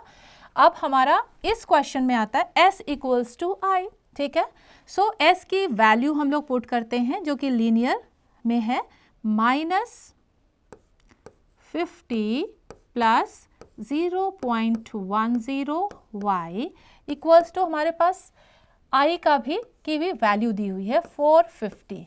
आप देख सकते हैं बेटा। ठीक है, 450। ठीक, तो अब हम लोग क्या करते हैं, यहाँ 0.10 y equals to 450 plus 50 y equals to 500 upon how much 0.10। Okay, यहाँ पर आ गया हमारे पास y इक्वल्स टू 5। अब यहाँ पर अगर ये पॉइंट है तो ये 2 0 ऐड कर सकते हैं और यहाँ पर एक कट करेंगे तो ये आ गया हमारा 5000। Is that clear? So our y is a 5000, right. अब हम लोग नेक्स्ट क्वेश्चन देखते हैं बेटा। ठीक है ना, next question, additional investment which will be needed to gain an additional income level of ₹3000 crores। ठीक है, तो अब हम लोग additional investment which will be needed to gain an additional income of ₹3000 crore। अब हम लोग जरा देखेंगे बेटा कि इसको किस तरह से हम लोग हैंडल करेंगे। पहले हम लेते हैं इसका डिफरेंट कलर, राइट। इसका फाइंड आउट करते हैं हम लोग k। So k equals to 1 upon MPS। हमारे पास MPS दिया हुआ है। ठीक है, MPS दिया हुआ है, तो MPS कैसे हमको फाइंड आउट होता है, यहाँ देखिए जरा, ये हमारा 0.10 इज MPS क्योंकि ये सेविंग्स है ना। तो ये हमारा आ गया MPS 1 अपॉन 1.0, 0.10, राइट। 0.10 आ गया। ठीक है, तो ये अब आ गया 1 अपॉन 10, यहाँ पर 00। ठीक है, तो यहाँ पर हमारा k की वैल्यू क्या आ गई बेटा, k इज 10। ठीक है, k इज 10। हमारे पास एडिशनल इन्वेस्टमेंट लेवल की बात, हमने इनकम लेवल की बात यहाँ पर कितना कही है, 3000। ठीक है ना। सो अब यहाँ पर हमारा एडिशनल इन्वेस्टमेंट किस तरह से आएगा, आपको पता है कि वैल्यू ऑफ k हमारी क्या आती है, delta y over delta i। Clear? तो ये एडिशनल इनकम जो हमारी बेटा दी हुई है इतना, इसका मतलब ये हुआ कि this is the change, right. Delta y actual में हमारी ये दी हुई है। ठीक, यहाँ पर delta y equals to ₹3000 crores। Okay fine. अब हम लोगों के पास ये एडिशनल इनकम है, हमारे पास वैल्यू k की है। ठीक है, k की वैल्यू दी हुई है, तो हम लोग इसकी वैल्यूज को पुट कर लेते हैं, है ना, जो कि आप लोगों को पता है। डेल्टा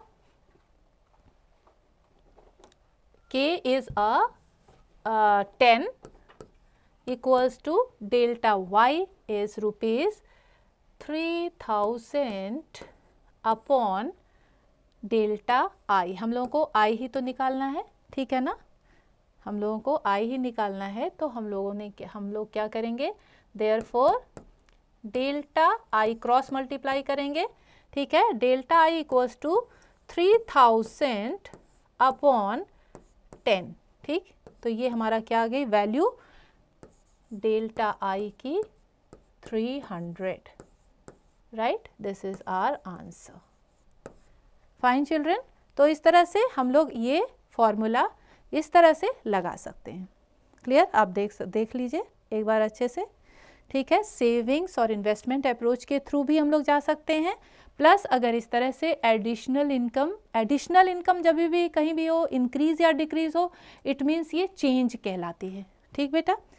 अब आते हैं हम लोग नेक्स्ट तरह के क्वेश्चंस पे। बेटा क्वेश्चंस की वैरायटीज हमने ली है, इसको आप ज़रूर प्रैक्टिस करिएगा, ठीक है। Estimate the value of x anti A D. X anti means which is planned ना, when autonomous investment and consumption expenditure is rupees 50 crores and MPS is 0.2 and the level of income is rupees 300 crores। तो इसमें हम लोगों को क्या क्या लिया गया है बेटा, MPS लिया गया है, ठीक है, प्लस हमारे पास लेवल ऑफ इनकम लिया गया है, दैट इज Y, ठीक है। तो हमारे पास क्या आता है बेटा, ये AD है ना, हम लोगों को एस्टिमेट करना है वैल्यू ऑफ AD है ना। AD क्या होता है, AD होता है C प्लस I, फाइन, ठीक है। अब C प्लस I मतलब अब C की जगह पर हम लोग एक लिख सकते हैं बेटा, C की जगह पे हमारा जो इसका लीनियर इक्वेशन है वो भी हम लोग इसमें लिख सकते हैं, ऐड कर सकते हैं, that is C bar plus BY, इस तरह से कर सकते हैं, ठीक है। तो अब हमारा क्या आया, C बार प्लस BY मतलब हमारे पास आया C कितना है, यहीं पर हम लोग बना लेते हैं, B इज हमारा B तो आ जाएगा हमारे पास MPS है ना, तो MPS सबसे पहले हम लोग देखते हैं ऑटोनोमस इन्वेस्टमेंट है ना, C bar, okay fine, plus B is, अब यहाँ चूंकि कंजम्पशन फंक्शन है, लीनियर कंजम्पशन, तो यहाँ पर ये MPC होगा, ठीक है ना, तो ये आ जाएगा हमारे पास 0.8, ठीक है, 8 इंटू Y हमारा 300 करोड़, तो 300 है, ठीक है बच्चों। लेकिन अब हमारे पास क्या है, C बार हमारे पास गिवन नहीं है, लेकिन कुछ चीज़ें हमारे पास दी हुई हैं। When autonomous investment and consumption expenditure, आप देख सकते हो बेटा ये दोनों एक साथ दिया हुआ है, ठीक है ना, दोनों एक साथ दिया हुआ है, आप देखिए, ठीक। तो वो किस फॉर्मेट पे दिया हुआ है, A फॉर्मेट पे, तो हम लोग यहाँ पर काम कर सकते हैं, C बार प्लस BY। अब यहाँ देखिए इसकी जगह पे हम लोग क्या लिख सकते हैं, C bar, okay fine, plus 0.8 into 300 plus I bar, investment bar दिया हुआ है, ठीक है ना, तो इसको हम लोग C बार प्लस I बार ये एक साथ कर लेते हैं और इसको अलग कर लेते हैं, 240, ठीक है ना, यहाँ पर हमने क्या कर लिया, अलग कर लिया, प्लस 240, ठीक। ये देखिए आप, C bar plus I bar means A हो गया, ये this is A plus 240, it means A की वैल्यू is given that is 50 plus 240, ठीक है, equals to 290, so AD is our 290 is the answer. Clear, अब चलते हैं हम लोग, ठीक है बेटा। ये आप देखिए यहाँ पर हमारा ऑटोनोमस A दोनों चीज दे दी गई, इसलिए हम लोगों को ऐसे कंडीशंस जो कि इमेजिन करना था, अज्यूम किया गया है, तो इसलिए हमारे पास हमने इसको इस फॉर्मेट में किया। ठीक है, तो आपको क्या करना है, बस आइडेंटिफाई करना है चीज़ें कहाँ कहाँ पर हैं, सब कुछ गिवन है, बस आपको उसी को देखते हुए क्वेश्चंस को सॉल्व करना है और थोड़े प्रैक्टिस की ज़रूरत होती है, तो आपको उसमें प्रैक्टिस भी कर लेनी होगी। ठीक है, अब आता है हमारा एक important topic. Okay children, so this is the policy measures to control excess demand and deficient demand. अभी आपने पढ़ा बेटा एक्सेस डिमांड और डेफिशिएंट डिमांड को, ठीक है, तो उसको हम लोग इकोनॉमी में ये बेटा ड्रॉबैक है ना, तो इसको कंट्रोल करने के लिए हमारे पास government as well as RBI जो कि हम लोग सेंट्रल बैंक है वो हमारा, वो कोशिश करती है कि ये सारी फ्लैक्चुएशंस को, इसको हम लोग फ्लैक्चुएशंस कहते हैं, इकोनॉमी की फ्लैक्चुएशंस, इन्फ्लेशन और डिफ्लेशन, ये इधर एक्सेस डिमांड और डेफिशिएंट डिमांड को, तो वो कंट्रोल करके इकोनॉमी को स्टेबलाइज करने की कोशिश करती है। ठीक है, तो हम लोग देखते हैं कि गवर्नमेंट की कौन से पॉलिसी होती हैं जिसके थ्रू वो अप्रोच करके ये इन दोनों सिचुएशंस को कंट्रोल करती है और इकोनॉमी को स्टेबलाइज करती है। पहले हम लोग गवर्नमेंट की पॉलिसी मेजर्स को देखते हैं। ठीक, ये हमारा गवर्नमेंट की पॉलिसी मेजर्स को बोला जाता है क्या, फिस्कल पॉलिसी, राइट, इसको हम लोग क्या बोलते हैं बेटा, फिस्कल पॉलिसी। ठीक है, अब ये फिस्कल पॉलिसी मेजर्स में गवर्नमेंट के पास दो ऑप्शन है, दैट इज गवर्नमेंट के पास है रेवेन्यू के थ्रू और एक्सपेंडिचर के थ्रू, राइट। तो ये गवर्नमेंट की रेवेन्यू के थ्रू किस तरह से ये जो है इसको एक्सेस डिमांड और डेफिशिएंट डिमांड को कंट्रोल कर सकती है, तो रेवेन्यू में इसके 3 डिफरेंट आइटम्स को हम लोग लेंगे, that is taxes, public debt और डेफिसिट फाइनेंसिंग। ये रेवेन्यू के सोर्सेज हैं बेटा गवर्नमेंट के, ठीक है ना। तो टैक्सेस आप जानते हो कि ये कंपलसरी पेमेंट्स होता है जो कि लोगों से वो चार्ज किया जाता है, गवर्नमेंट चार्ज करती है और वो उसकी इनकम बन जाती है, ठीक है ना, कंपलसरी पेमेंट्स, राइट। तो ये हमारा आ गया टैक्सेस जो कि लोगों को देना पड़ता है, लाइक इनकम टैक्स आप देखोगे, डायरेक्ट इनडायरेक्ट टैक्सेस आपने पढ़ा हुआ है ऑलरेडी, ठीक है। तो ये टैक्सेस के थ्रू इसका रेवेन्यू आता है। देन पब्लिक डेट, इधर हम लोग इसको बोरोइंग्स भी कह सकते हैं, है ना, जो बोरो करती है उसको हम लोग बोरोइंग्स भी कह सकते हैं गवर्नमेंट की। देन आता है, ये भी रेवेन्यू का एक पार्ट होता है, गवर्नमेंट की रेवेन्यू का। रेवेन्यू एक्चुअल में नहीं, बट ये मनी सप्लाई को इंक्रीज कर सकता है, ठीक है ना, गवर्नमेंट की। देन डेफिसिट फाइनेंसिंग, डेफिसिट मतलब लॉस होता है, और गवर्नमेंट के पास जो है एक्सपेंडिचर्स बहुत रहते हैं, वो ऐसे एक्सपेंडिचर्स जिसको वो कट नहीं कर सकती है, तो वो कहीं ना कहीं से अरेंज करती है। तो उसमें अरेंज करने के लिए ये डेफिसिट फाइनेंसिंग मतलब वो न्यू नोट्स को इशू करती है, ठीक है ना। जब भी वो न्यू करेंसीज को इशू करती है, परमिशन देती है, तो उसको हम लोग क्या कहते हैं, डेफिसिट फाइनेंस करती है डेफिसिट को न्यू करेंसीज जनरेट करके, ठीक है। तो ये हो गया गवर्नमेंट के रेवेन्यू के सोर्सेज, ठीक।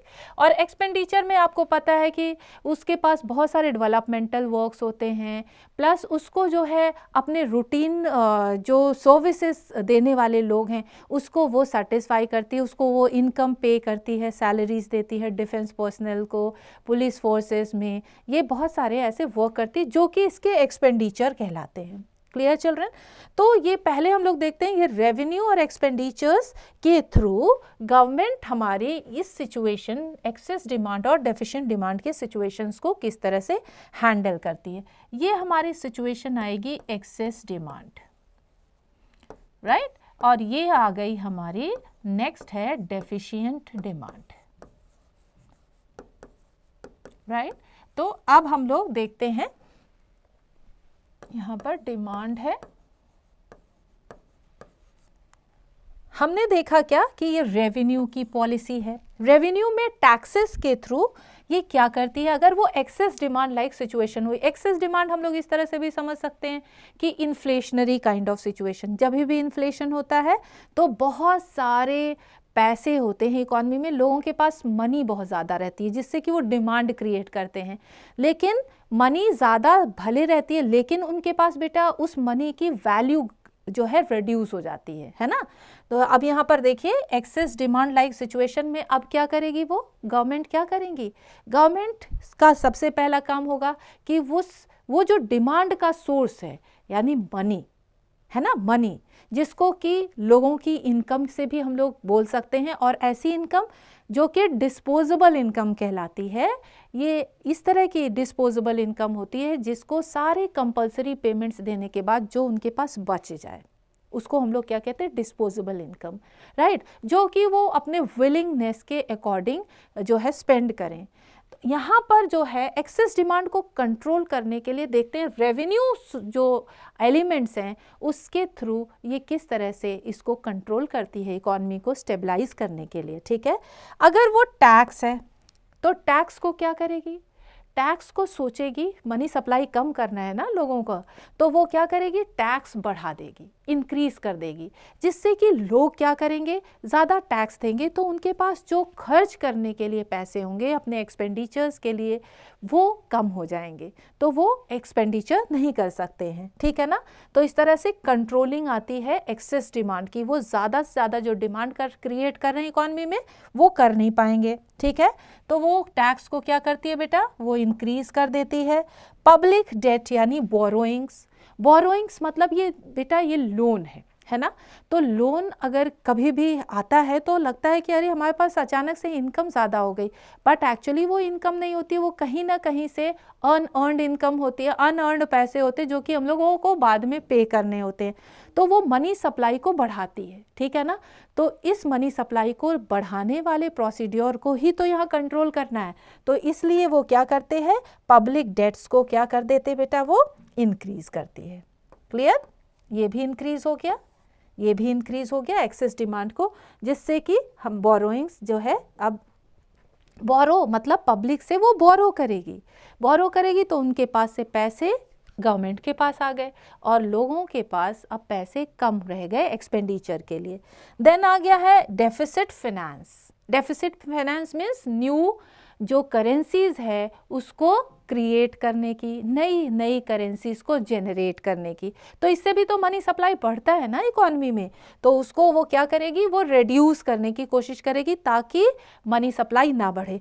तो इन तीनों एक्शन से हमने क्या देखा कि गवर्नमेंट चाहती है रेवेन्यू के थ्रू कि वो उसके जो जितने भी इंस्ट्रूमेंट्स हैं रेवेन्यू के, उसको वो अपने इंक्रीज या डिक्रीज करके वो जो है मनी सप्लाई को अंडर कंट्रोल करे और इकोनॉमी को स्टेबलाइज करे।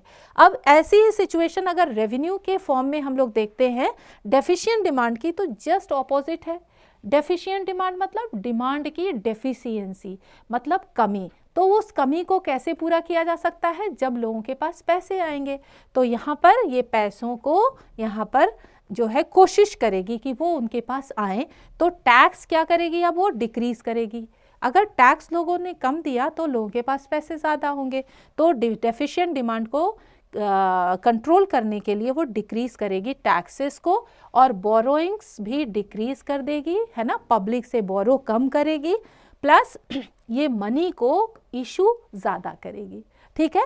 तो इस तरह से क्या हो गया, ये डेफिशिएंट डिमांड और एक्सेस डिमांड को अपने रेवेन्यू, गवर्नमेंट रेवेन्यू के इंस्ट्रूमेंट्स के थ्रू वो इकोनॉमी को स्टेबलाइज करने की कोशिश करेगी, ठीक है। नेक्स्ट आता है आपका ये रिलेटेड टू गवर्नमेंट एक्सपेंडिचर, है ना। एक्सपेंडिचर अभी हमने बोला कि बहुत सारे उसके वर्क होते हैं, बहुत सारे लोग उसके एम्प्लॉयज़ होते हैं, उसके वेलफेयर प्रोग्राम्स होते हैं, डेवलपमेंटल प्रोग्राम्स होते हैं, उसके थ्रू ये जो है वर्क करती है इकोनॉमी में, ठीक है।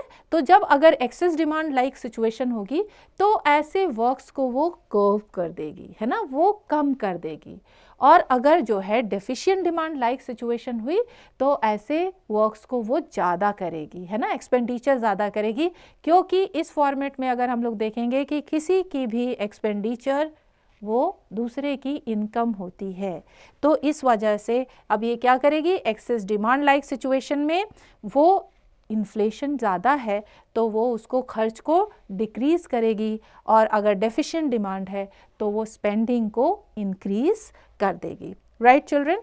सो इस तरह से ये हमारा फिस्कल पॉलिसी मेजर्स अडॉप्ट किया जा सकता है अपनी इकोनॉमी को स्टेबलाइज करने के लिए और ये एक्सेस डिमांड और डेफिशिएंट डिमांड को कंट्रोल करने के लिए, क्योंकि ये एक क्वेश्चन होता है 6 मार्क्स में कि ये किस तरह से कौन से पॉलिसी मेजर्स के थ्रू इसको कंट्रोल किया जा सकता है।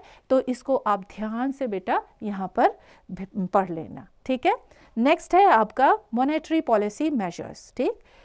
मॉनेटरी पॉलिसी मेजर्स, ये मेजर्स है हमारी आरबीआई का। आरबीआई मतलब central bank of a country. आपको पता है गवर्नमेंट और आरबीआई दोनों मिल करके इकोनॉमी को कंट्रोल करते हैं, ठीक है। तो देखते हैं कि गवर्नमेंट आरबीआई के कौन से मेजर्स हैं जिसके थ्रू हमारा ये इन्फ्लेशन या डिफ्लेशन कंट्रोल में रहता है या स्टेबलाइज करने की कोशिश की जाती है, ठीक है।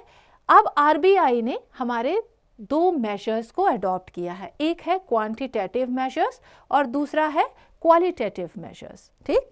तो क्वांटिटेटिव मेजर्स मतलब आरबीआई सोचता है कि ऐसे मेजर्स को अडॉप्ट करना जिससे कि वो वॉल्यूम कंट्रोल हो। वॉल्यूम कंट्रोल मतलब एक जनरल इंस्ट्रक्शन सभी बैंक्स के लिए, सभी फाइनेंशियल इंस्टीट्यूशंस के लिए वो देता है, क्योंकि वो हेड है ना।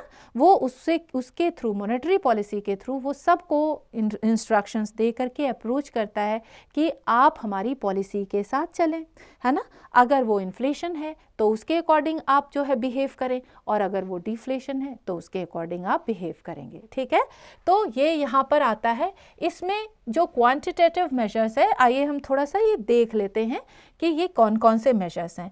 पहला है बैंक रेट, है ना। बैंक रेट क्या होता है? एक ऐसा रेट जिसके through RBI, it means central bank, commercial banks को लोन देते हैं, ठीक है। कौन से? आरबीआई हमारे कमर्शियल बैंक्स को लोन देते हैं, ठीक है। तो ये हमारा क्या आ गया? ये बैंक रेट आ गया, रेट एट व्हिच, ठीक है, जिस रेट से आरबीआई कमर्शियल बैंक्स को लोन देते हैं। तो इसको बोलते हैं क्या? ये एक्चुअल में ये प्राइस की बात है, क्लियर है? अगर ये प्राइस है।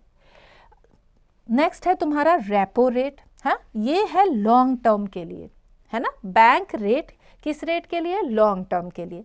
देन आता है आपका रेपो रेट।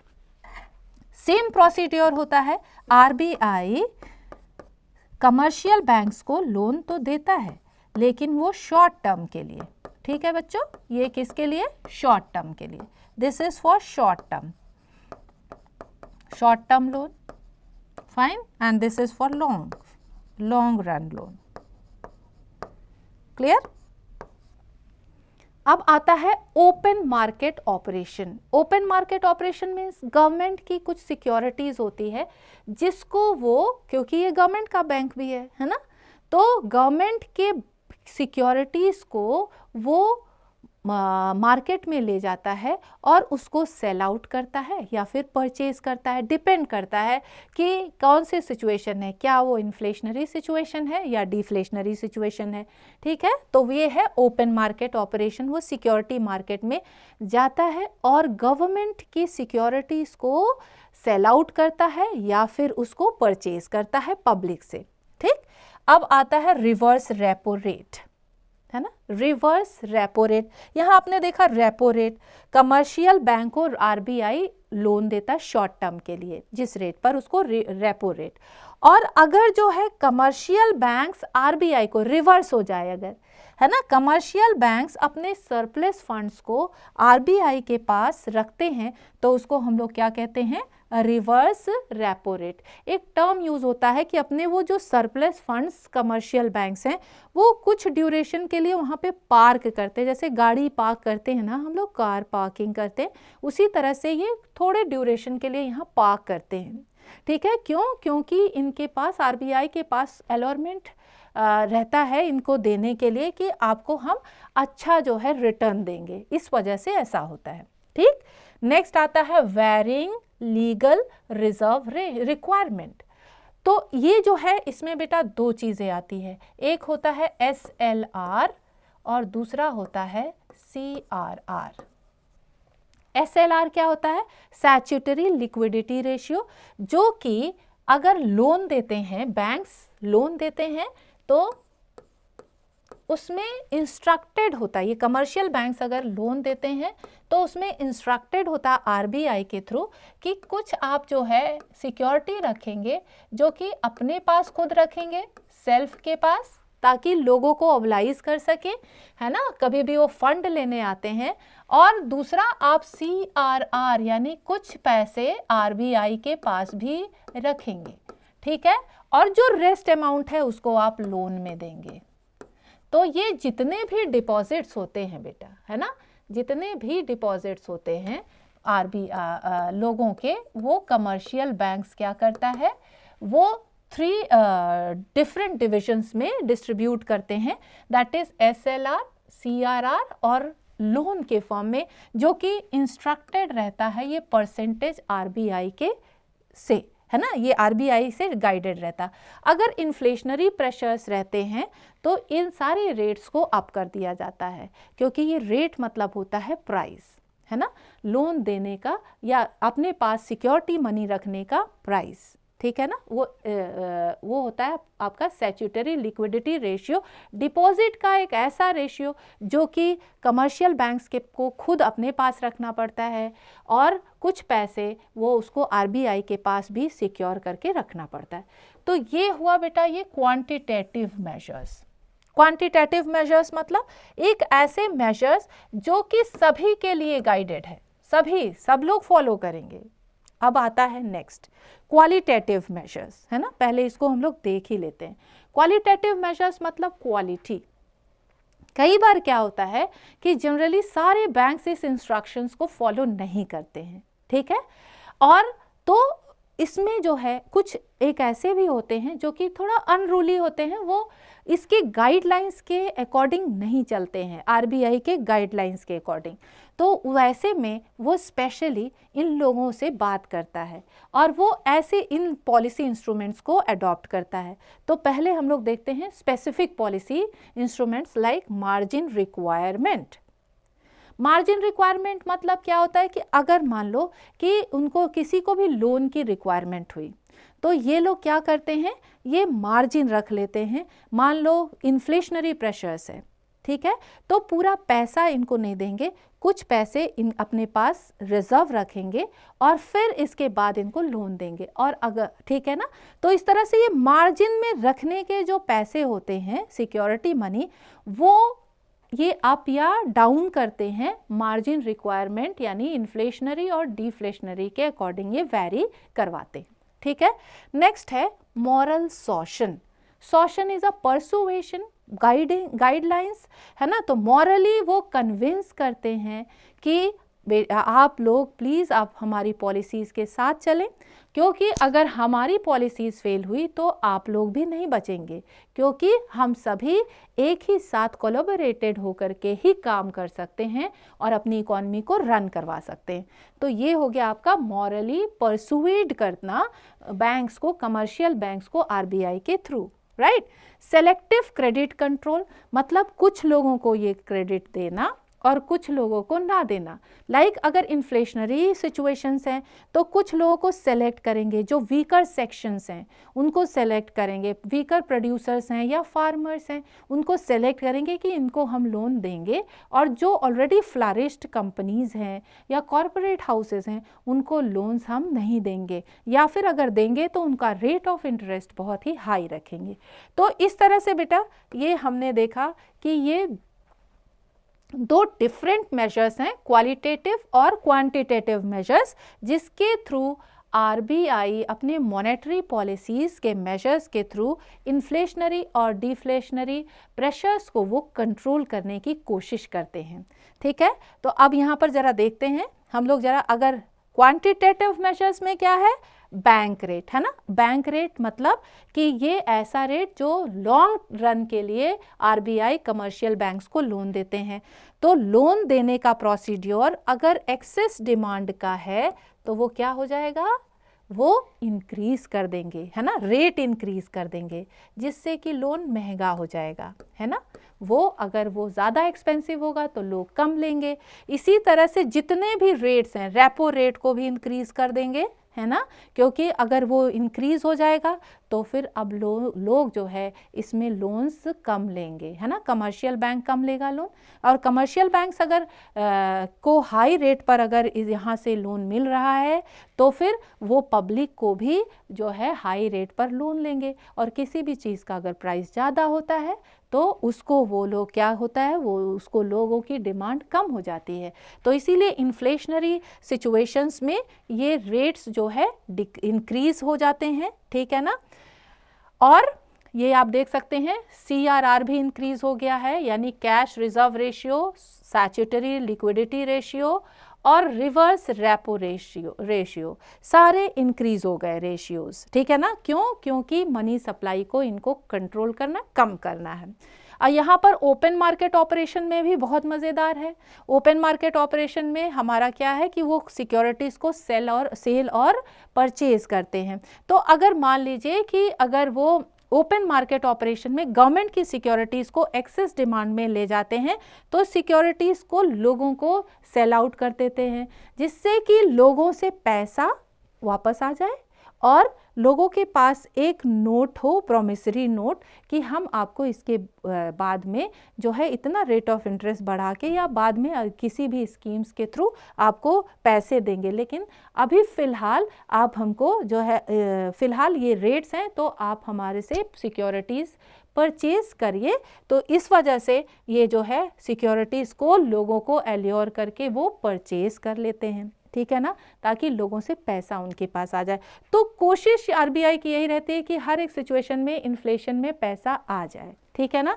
और डिफ्लेशन में आप देखिए यहाँ पर एकदम ऑपोजिट हो गया, यहाँ पर जहाँ इंक्रीज हुआ था वहाँ डिक्रीज हो गया, यानी डेफिशिएंट डिमांड में पैसे की रिक्वायरमेंट होती है, इसलिए यहाँ पर सारी चीज़ें जो है मनी सप्लाई इकॉनमी में लोगों के पास जा रही है, ठीक है। तो इसलिए यहाँ बैंक रेट को इन्होंने डिक्रीज़ किया तो महंगा से अब सस्ता हो गया ना, तो सस्ते में अब लोग परचेज करेंगे। इसी तरह से ये सारे रेट्स आप देखिए सब डिक्रीज हो गया, सारा रेशियो डिक्रीज हो गया। Purchase of securities by RBI, अब यहाँ पर ओपन मार्केट ऑपरेशन के थ्रू इन्होंने सिक्योरिटीज़ को क्या कर दिया बेटा, परचेज कर दिया। परचेज करने से क्या हो गया, है ना, पैसा लोगों के पास गया, है ना। तो पैसा अगर लोगों के पास जाएगा तभी तो लोगों के पास परचेजिंग पावर बढ़ेगी। तो और इस तरह से यहाँ पर ये एक्सेस और डेफिशिएंट डिमांड को क्वांटिटेटिव मेजर्स के थ्रू इन्होंने कंट्रोल करने की कोशिश की, ठीक। अब आता है क्वालिटेटिव मेजर्स में, मार्जिन रिक्वायरमेंट को इन्होंने क्या कर दिया बेटा, बढ़ा दिया। क्योंकि अब अगर मान लो कोई किसी को 1 लाख रुपीज़ की रिक्वायरमेंट है या 1 लाख लोन्स लेना है और यहाँ पर 20% है तो वो 80,000 ही लोन्स के को डिलीवर करेंगे, ठीक है ना। इसी के अकॉर्डिंग वो जो है लोन्स को वेरी करते रहते, लोन्स के रेट को, ठीक है। मार्जिन उन्होंने अपने पास रख लिया और जबकि डिक्रीज कर दिया डेफिशिएंट डिमांड में, क्योंकि लोगों को पैसा देना था। ये मॉरल सॉशन, या उन्होंने कहा कि to follow dear money policy and this is what the moral suasion, ठीक है ना, मतलब परसुएड किया कि आप हमारी पॉलिसीज के साथ चलें। और यहाँ पर चीप मनी पॉलिसी को फॉलो किया। चीप मनी पॉलिसी मतलब क्या हुआ कि extension of credit in selective areas sector, और यहाँ पर ये सेलेक्टिव क्रेडिट कंट्रोल में हमने क्या देखा, contraction of credit in selective areas, ठीक है। तो यहाँ पर इन्होंने डियर मनी, यहाँ पे इन्होंने चीप मनी, और सेलेक्टिव क्रेडिट कंट्रोल को में इन्होंने सेलेक्ट किया कि क्रेडिट को सभी को नहीं देना है, वो किसी किसी को देना है जो ज़रूरी है, तभी इन्फ्लेशन को कंट्रोल किया जा सकता है या फिर एक्सेस डिमांड को हम लोग हैंडल कर सकते हैं, कंट्रोल कर सकते हैं और इकॉनमी को स्टेबलाइज कर सकते हैं। और डेफिशिएंट डिमांड में लगभग मैक्सिमम लोगों को जो है क्रेडिट ऑफर किया, ठीक है।